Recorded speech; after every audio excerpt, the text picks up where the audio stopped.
next match will, of course, be the pick 10. But for now, we're going to head over to Dash. Thank you very much, gentlemen. After our first victory here in the arena, going over to EU, I have to say, a little painful as an NA caster myself.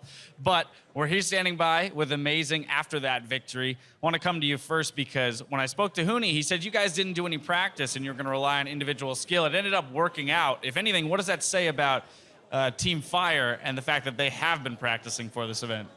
I mean, NA, they didn't practice that much. It is ranked 5, you know, so I wouldn't rate it that highly, you know, their practice. But I think EU has a bit of talent there, you know. So we've been exporting pretty much, but we still have some left. So I'm pretty happy with the outcome.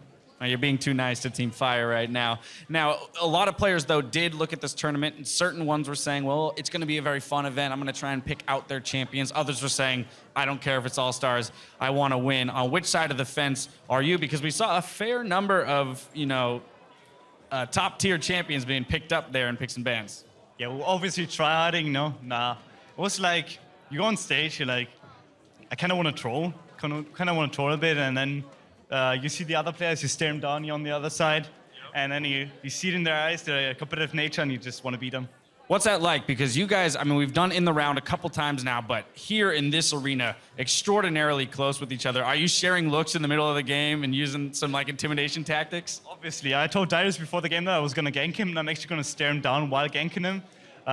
Didn't happen, but I still like kind of changed a bit of looks, you know, that kind of shit.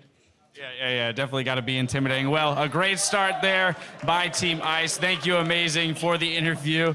And we're going to send this back over to the desk to finish out the post-game analysis for that game.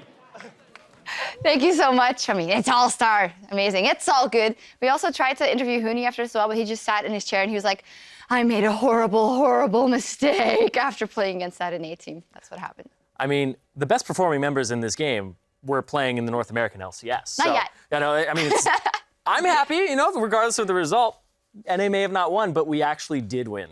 Yeah, I mean, there's one player that really stands out in this series, and is North American LCS's own Huni. I mean, if Europe's gonna claim him in the first place, let's be real here. We have exactly as much claim as you guys do. So You don't. Right now, true. you don't. It's All-Star. It's still the season. He is playing for Team Europe. Let's take a look at what they decided to play with, though.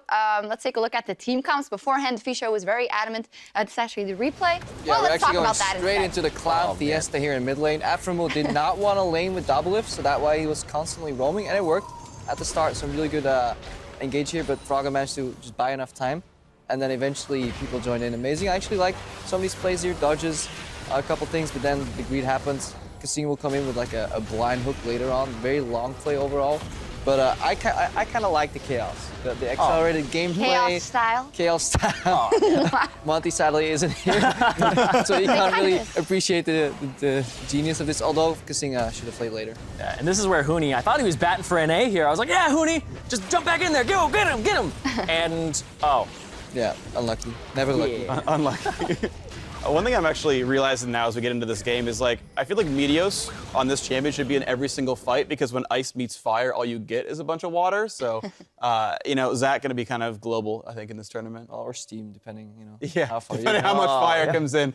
But to be win more than one game. Well, instrumental after that replay, as we see the team comp here as well, is we talked about the Anivia being picked up yesterday. Frog was like, you think I'm not going to pick Anivia? And up against Syndra, but Bjergsen was so fed so early.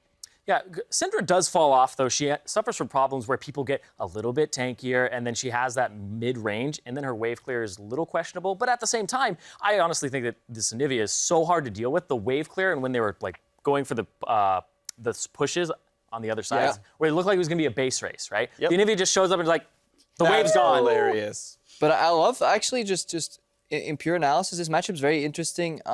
Just how it flows, because it's so dependent on the items. Froggen obviously went Mercury Threads into Athenes after his Rod of Ages because he was on to stack MR. Then Bjergsen had a new build where he goes for the tier 3 Spell Thieves, where you can actually proc the Spell Thieves procs even though you're lasting at the same time.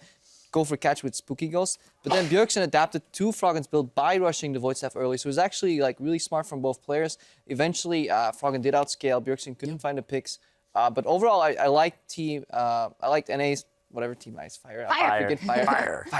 I'm fired. But yeah, I should know this. I keep forgetting. I just like the roaming style they played. You know, especially Zach.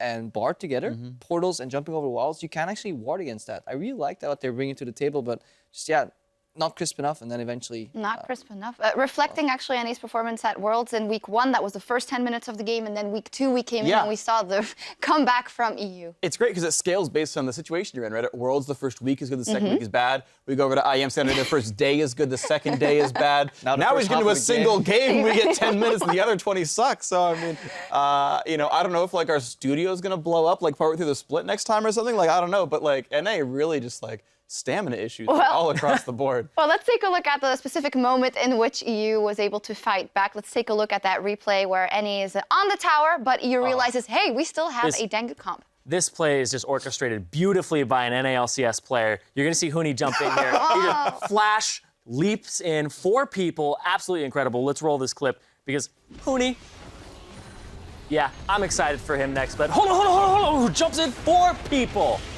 I don't even get that. No, I don't know how many people get 4 people in a Jack stun. And then former TSM star Kasing comes in with the, like, massive like boom, the ult from Kalista as well. You know, lots of knockups through. And yeah, I mean, this is to be fair, this is NA pushing without double lift. Like, and the thing is, these guys should be used to this, right? Like, most of this team has played with double lift before. Like, half the time he's doing Raptors, this time he's dead, and they're like, he doesn't even have a choice. Double lift can't join the team. Like, yeah, let's just siege into Fog of War, into an Anivia as though it's going to work.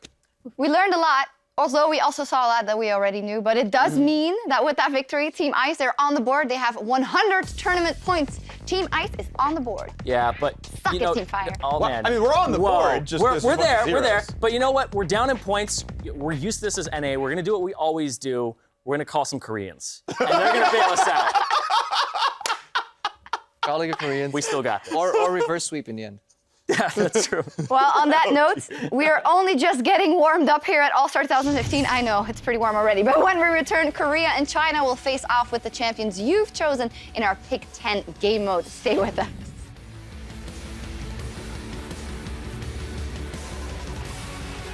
Oh no, he's gonna tell not again. No, guys, we were just getting over it.